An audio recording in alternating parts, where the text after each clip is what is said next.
ত্রয়োদশ জাতীয় সংসদ নির্বাচনে নিরঙ্কুশ জয় পেল বিএনপি। ৩৫ বছর পর পুরুষ প্রধানমন্ত্রী পাচ্ছে বাংলাদেশ।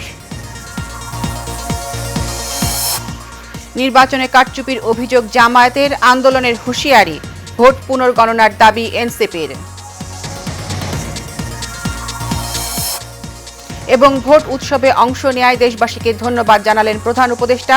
সবাইকে সহনশীলতা প্রদর্শনের আহ্বান।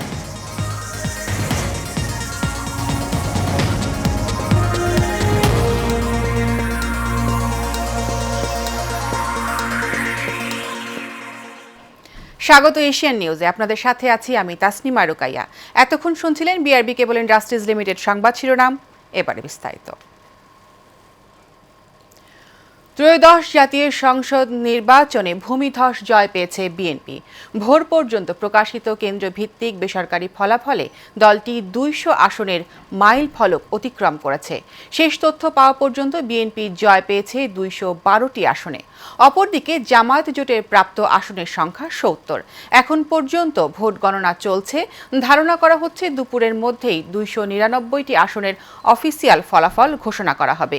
এর আগে বৃহস্পতিবার সকাল ৭:৩০ থেকে সারা দেশে মোট ৪২,৭৭৯টি কেন্দ্রে একযোগে জাতীয় নির্বাচনের ভোট গ্রহণ শুরু হয়ে বিরতিহীনভাবে বিকেল ৪:৩০ পর্যন্ত চলে। ত্রয়োদশ জাতীয় সংসদ নির্বাচনে ২/৩ বেশি আসনে বিজয়ী হয়ে সরকার গঠনে বিএনপি আত্মবিশ্বাসী বলে জানিয়েছেন দলটির কেন্দ্রীয় নির্বাচন পরিচালনা কমিটির মুখপাত্র ও দলের চেয়ারম্যানের উপদেষ্টা মাহাদি আমিন। রাতে রাজধানীর গুলশানে বিএনপি নির্বাচন পরিচালনা কমিটির কার্যালয়ে এক সম্মেলনে তিনি কথা বলেন বুধবার রাত থেকে রাজনৈতিক প্রতিপক্ষরা বিভিন্ন ধরনের কারচুপি, জালিয়াতি, কেন্দ্র দখল সহ নানা অপরাধে সম্পৃক্ত ছিল। তারপরও জনগণের আন্তরিক ভালোবাসা ও সমর্থনে ধানের শীষের প্রার্থীরা বিপুল সংখ্যক আসনে বড় ব্যবধানে এগিয়ে রয়েছেন। জনগণের ভালোবাসায় সিক্ত বিএনপি জনসমর্থন নিয়ে ২/৩ বেশি আসনে বিজয়ী হয়ে সরকার গঠন করবে বলে আশাবাদ ব্যক্ত করেন তিনি। বিপুল সংখ্যক আসনে বড় ব্যবধানে এগিয়ে রয়েছেন। অনেকে এর মাঝে বেসরকারিভাবে নির্বাচিত হয়েছেন। জনগণের ভালোবাসায় সিক্ত দল বিএনপি ইনশাল্লাহ জনসমর্থন নিয়ে ২/৩ বেশি আসনে বিজয়ী হয়ে সরকার গঠন করবে। এখন পর্যন্ত প্রাপ্ত ভোটের হিসাব ও আসন ভিত্তিক বিস্তারিত তথ্যের ভিত্তিতে এই বিজয় নিয়ে আমরা অত্যন্ত আত্মবিশ্বাসী। ত্রয়োদশ জাতীয় সংসদ নির্বাচনে আনুষ্ঠানিকভাবে ঐতিহাসিক বিজয়ের দ্বার প্রান্তে বাংলাদেশ জাতীয়তাবাদী দল। এই লক্ষ্যে আজ বাদ জুম্মা সারা দেশে বিশেষ দোয়া ও মোনাজাতের জন্য দলের নেতাকর্মীদের নির্দেশনা দিয়েছেন চেয়ারম্যান তারেক রহমান। এছাড়াও নির্দেশনায় কোথাও কোনো বিজয় মিছিল ও সভা সমাবেশ না করার জন্য বলা হয়েছে। বিএনপি চেয়ারম্যানের প্রেস সচিব সালেহ শিবলি এ তথ্য জানান। এর আগে বৃহস্পতিবার সকাল ৭:৩০ সারা দেশের ৪২,৭৭৯টি কেন্দ্রে একযোগে ভোট গ্রহণ শুরু হয়। বিকেল ৪:৩০ ভোট গ্রহণ শেষ হলে কেন্দ্রগুলোতে গণনা কার্যক্রম শুরু হয়। নির্বাচনের ফলাফল ঘোষণায় অনিয়ম ও কারচুপির অভিযোগ করেছে বাংলাদেশ জামায়াতে ইসলামী।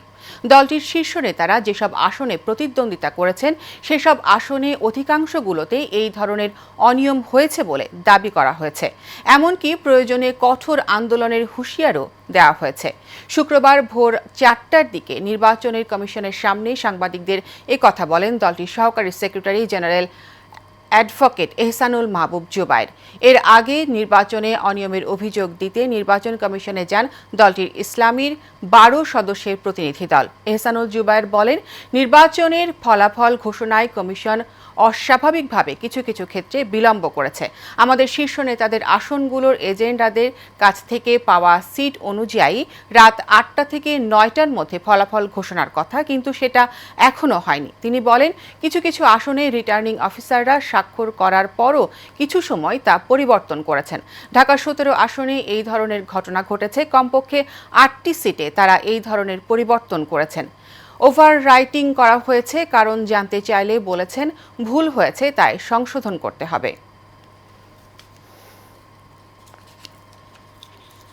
কিছু কিছু জায়গায় ফলাফল টেম্পারিং করার চেষ্টা করা হচ্ছে। কিছু আসনে যেখানে 11 দলীয় জোটের নেতৃবৃন্দ প্রার্থী হয়েছেন সেখানে ফলাফল টেম্পারিংয়ের সম্পৃক্ততার প্রমাণ পাচ্ছি, এমন অভিযোগ করেছেন এনসিপি নির্বাচন পরিচালনা কমিটির চেয়ারম্যান আসিফ মাহমুদ সজীব ভূঁইয়া। মধ্যরাতে দলীয় কার্যালয়ে জরুরি সংবাদ সম্মেলনে তিনি এ অভিযোগ করেন। উদাহরণস্বরূপ ঢাকা 13 আসনের কথা উল্লেখ করে আসিফ মাহমুদ বলেন, ঢাকা 15তে নির্বাচন করা জামায়াত আমিরের কথাও তিনি বলেন। একটা সময় পর্যন্ত 20 থেকে 22 হাজারের ব্যবধান লক্ষ্য করা যাচ্ছিল। হঠাৎ প্রতিপক্ষ প্রার্থী ঘোষণা দিয়ে ফেললেন যে তিনি জয়লাভ করেছেন। ঢাকা 16 ও 17 আসনেও অসামঞ্জস্যতার অভিযোগ করেন আসিফ মাহমুদ। তিনি আরও দাবি করেন, এসব অভিযোগের সুস্পষ্ট ব্যাখ্যা না দিয়ে যেন আসনগুলোর ফলাফল ঘোষণা করা না হয়। ত্রয়োদশ জাতীয় সংসদ নির্বাচন ও গণভোট শান্তিপূর্ণ হওয়ায় সমগ্র জাতিকে অভিনন্দন ও কৃতজ্ঞতা জানিয়েছেন অন্তর্বর্তীকালীন সরকারের প্রধান উপদেষ্টা ডক্টর মোহাম্মদ ইউনূস। এ সময় তিনি শান্তিপূর্ণ, সুশৃঙ্খল ও উৎসবমুখর পরিবেশে ভোট গ্রহণ সম্পন্ন হয়েছে বলে জানিয়েছেন। নির্বাচনে ভোট গ্রহণ শেষে এক বিবৃতিতে প্রধান উপদেষ্টা বলেন, ভোটারদের স্বতঃস্ফূর্ত অংশগ্রহণ, রাজনৈতিক দলগুলোর দায়িত্বশীল আচরণ, প্রার্থীদের সংযম ও নির্বাচন সংশ্লিষ্ট সব প্রতিষ্ঠানের পেশাদারি এই সম্মিলিত প্রচেষ্টায় প্রমাণ করেছে যে গণতন্ত্রের প্রতি আমাদের অঙ্গীকার অটুট। জনগণ তাদের সাংবিধানিক অধিকার প্রয়োগের মাধ্যমে দেশের ভবিষ্যৎ নির্ধারণে সক্রিয় ভূমিকা রেখেছেন। প্রধান উপদেষ্টা বলেন, আমি রাজনৈতিক দল ও প্রার্থীদের প্রতি আহ্বান জানাই, চূড়ান্ত ফলাফল ঘোষণার পরও যেন গণতান্ত্রিক শালীনতা, সহনশীলতা ও পারস্পরিক শ্রদ্ধাবোধ অটুট থাকে। মতের ভিন্নতা থাকবে, কিন্তু জাতীয় স্বার্থে আমাদের ঐক্যবদ্ধ থাকতে হবে।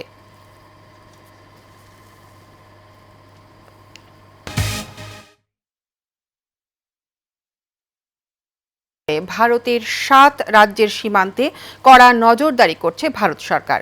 বিএসএফ ও পুলিশের যৌথ উদ্যোগে তৈরি করা হয়েছে নিচ্ছিদ্র নিরাপত্তা বলয়।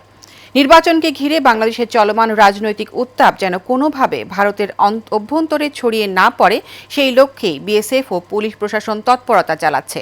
সকাল থেকে আসাম, ত্রিপুরা, নাগাল্যান্ড, মিজোরাম, অরুণাচল প্রদেশ ও পশ্চিমবঙ্গের ভারত বাংলাদেশ সীমান্তবর্তী জেলাতে হোটেল ও জনবহুল স্থানে তল্লাশি অভিযান পরিচালনা করা হচ্ছে। সন্দেহভাজনদের জিজ্ঞাসাবাদ করা হচ্ছে। বাংলাদেশের ভোটের কারণে এই তল্লাশি অভিযান চলবে বলে পুলিশ জানিয়েছে। ভারত নেপাল আন্তর্জাতিক সীমান্তে পশুপতি ফটকেও বাড়ানো হয়েছে নিরাপত্তা।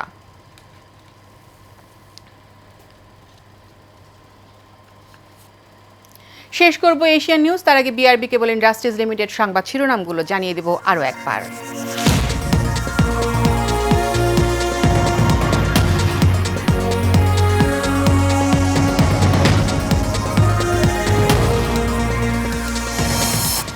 ত্রয়োদশ জাতীয় সংসদ নির্বাচনে নিরঙ্কুশ জয় পেল বিএনপি।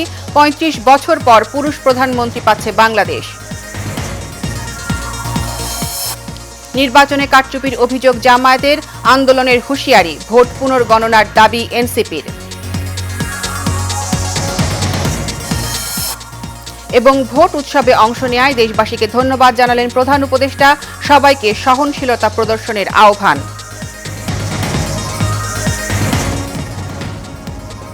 এশিয়ান নিউজ এ পর্যন্ত। আমাদের পরবর্তী আয়োজন দেখার আমন্ত্রণ রইল। ধন্যবাদ সাথে থাকার জন্য।